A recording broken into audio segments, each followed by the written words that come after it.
this video, I want to show you how you can buy Ethereum on eToro.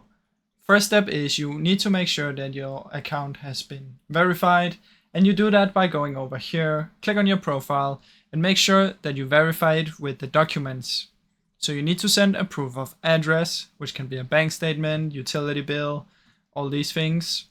And once you've done that, you also need to provide ID, which can be driver's license, your national ID, passport, all this stuff. Once you've completed both of those, you will answer a little questionnaire about crypto, and if you pass that one, you will now be able to trade crypto.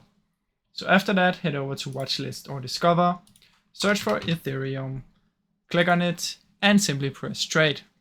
Now keep in mind you need to deposit some funds before you can do it, but that's about it, guys. Now I really hope you enjoyed this short video. If you did, please leave a like and subscribe, as it helps me out a ton. Thank you so much for watching.